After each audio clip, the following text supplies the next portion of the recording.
Now, I just need people to understand that it's my personal opinion when I say that I feel Gennady Golovkin defeats Canelo Alvarez and defeats Miguel Cotto, and in my opinion, is the best fighter at 160 pounds and beats them all. I'm T Street Controversy. This is T Street Controversy Live. I cover every single major fight live.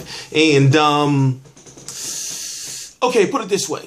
He's the complete package. With the jab, with the body work, with the ability to be able to cut off the ring, with the punch output, the punch variety. I think matching him up against Canelo, I asked myself one question, and that's the main question is, how does Canelo get past the jab, being the shorter fighter with not as much head movement? How does he do it?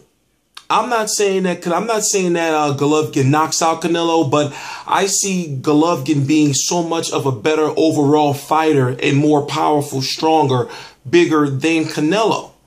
Now, Canelo, you can't say Canelo is fighting at 160 pounds. You might as well say he's a 160-pound fighter. He hasn't made the junior middleweight division since Floyd made him make 152. And we all know that was back, what was that, 2013 to 2012, 2013. So looking at the situation with the middleweight division, I'm thinking that why should Golovkin have to fight at a catch weight if he fights Cotto or Canelo? Now, to even stir the pot even further, I don't think Miguel Cotto would even go anywhere near Gennady Golovkin. Miguel Cotto is too small, and another question is how would Miguel Cotto get past the jab? And also, we've seen that Golovkin has a chin. So what can Miguel Cotto do outside of probably outbox him, which I think he's too small to be able to do because he's going to have to get in on the inside. He doesn't have the reach advantage. He doesn't have the height advantage. I'm just thinking that Miguel Cotto would have a hard time himself. Peter Quillin may be able to bust up Golovkin's face, but since I saw him take that quick right hand from from Andy Lee, and even though it was just one punch, I still think that Golovkin would beat him too. Danny Jacobs has already been knocked out. I got Golovkin beating him.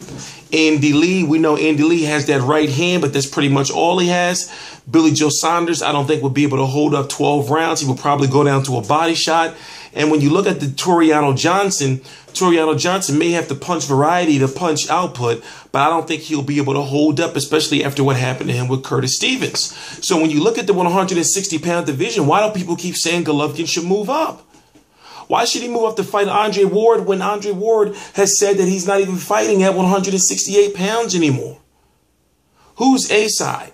Andre Ward or Golovkin? In my opinion, Golovkin at this point in time, because Golovkin's fought on pay-per-view and sold out Madison Square Garden.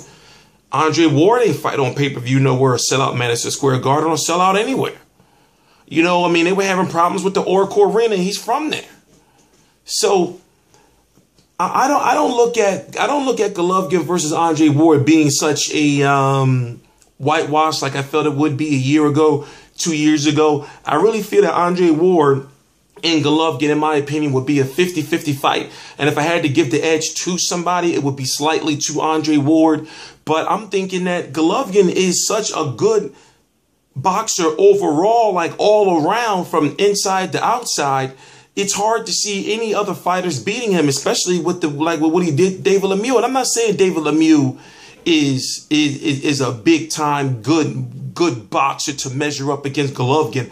I'm talking about the skills that Golovkin showed us, you know, as far as we know that he's got the jab. I mean, do I have to keep saying the same things over and over again? One thing I am interested in seeing is the pay-per-view buys. The pay-per-view buys.